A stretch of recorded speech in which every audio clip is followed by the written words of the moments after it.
Our first of many Texas position previews right here at Mark Rogers TV.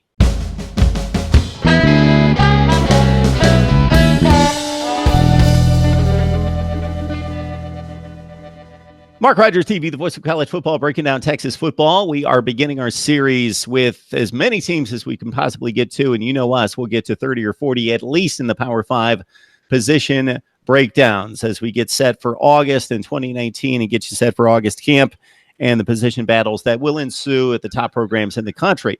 We got Steve Helwick on the line. You can join him at the Daily Texan, also the University of Texas television station. Steve, how you doing today? I'm doing pretty well. I want to remind everyone that you can help build the channel by grabbing the Amazon link in the description section below. Use that. Doesn't cost you an extra penny. And also, we're excited about our college football community, the voice of college football community on Patreon. Please join us there for exclusive live streams.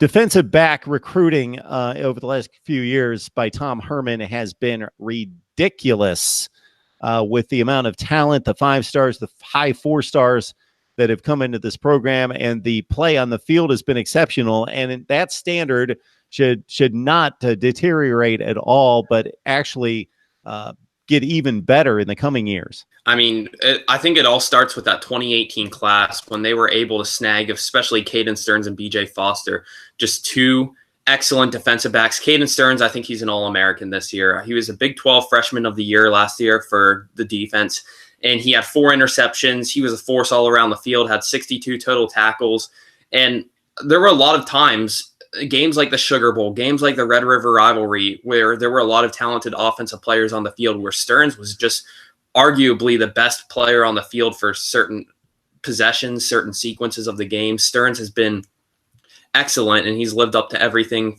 that they said he was coming out of high school. BJ Foster, I'm expecting him had to have a bigger role this year, is the 5th defensive back for the team. He's a safety. I think he can be quite a ball hawk too. He's a pretty good tackler, and I think that's these defensive backs that Tom Herman's really recruited are excellent tacklers, and that's something that you see rare. They're not all the best coverage guys, but they can hit. They just had a guy last year, PJ Locke. I think he's in Steelers camp right now as an undrafted free agent. PJ Locke, he was a hitter in that nickelback position. Locke was very good and really helped carry this defense for a while, and now he's passing the torch off to BJ Foster in that same position. So I think Foster can do a lot of the same things that Locke did in terms of a hitter, and I think that's really going to help the secondary.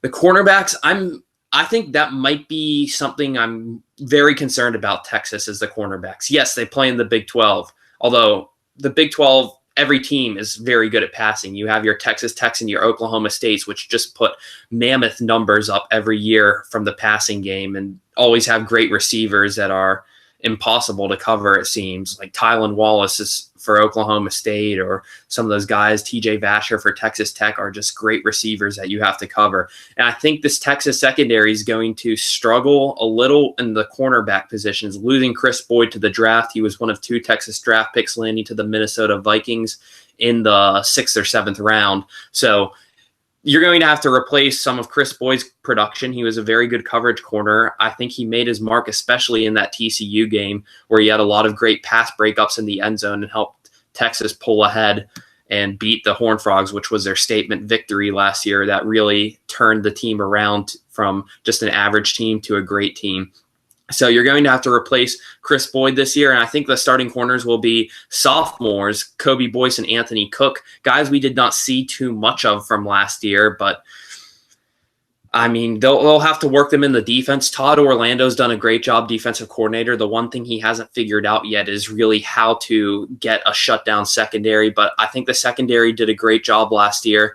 Against Georgia, especially. That was one of their best defensive statements of the year when they were up 28-7 in the 4th quarter, and they weren't really allowing Georgia to get passes to those 3 wide receivers that got drafted this year. I think Ridley got drafted, and I think Godwin. They had 3 receivers get picked this year, and Texas's defense really did a good job of blanketing them last year, but now it's time for these new corners to step up. Devontae Davis, he's another guy who left the team. He already graduated, so they're bringing in these young corners in Anthony Cook and Kobe Boyce, who are going to have to be starting roles and be the main coverage corners on this team. So that's going to be big roles for them this year. And then the other secondary player I didn't mention is Brandon Jones. He'll start at free safety this year. Brandon Jones, I think he's undergoing ankle surgery this offseason, but he was a guy who had a decision to make after the Sugar Bowl, and that was whether or not to go to the NFL draft. He decided to stay, which I think was a surprising decision to some. And that is a huge get for Texas to keep Brandon Jones this year, because that's your veteran of your secondary. He's the leader there. And last year he was really in so many plays, forced fumbles, fumble recoveries. I mean, he was all over the field last year. I think 2 fumble recoveries. He had an interception for 26 yards, 5.5 tackles for loss. I mean, he was everywhere around the field. And I think that's one of those players that you have to get to. So Texas will have a very good tackling secondary, I think, this year. Coverage, I'm not sure as much, but tackling, they'll be good hitters there. And that is something that should be big in a Big 12 where you might need a little defense to boost yourself up and distance yourself from all the great offensive teams. So, Steve, playing off that same topic and that same theme in regards to the tackling not being a concern and the coverage possibly being one, just the amount of production just in wrapping up and supporting the ground game, and then also making the sure tackles in the open field by the guys that were lost, as you mentioned.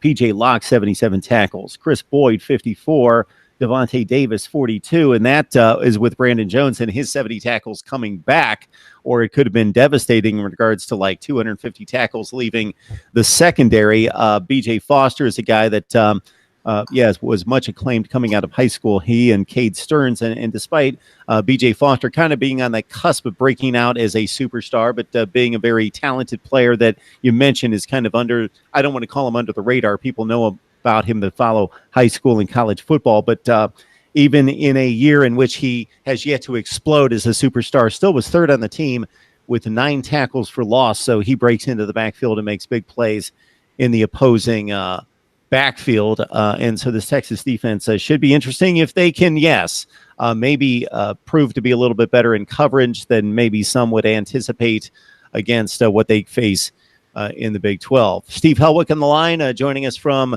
the Daily Texan, also the University of Texas television station, where he covers Texas football and a whole number of other outlets involved, some coming his way in the future. But the Hustle Belt, the MAC platform on SB Nation, you can join Steve right there as well. All right, Steve, we covered running backs, wide receivers, defensive backs. Hopefully we can have you back to break down more Texas positional previews as we get set for 2019. Thanks, Steve. Thank you so much.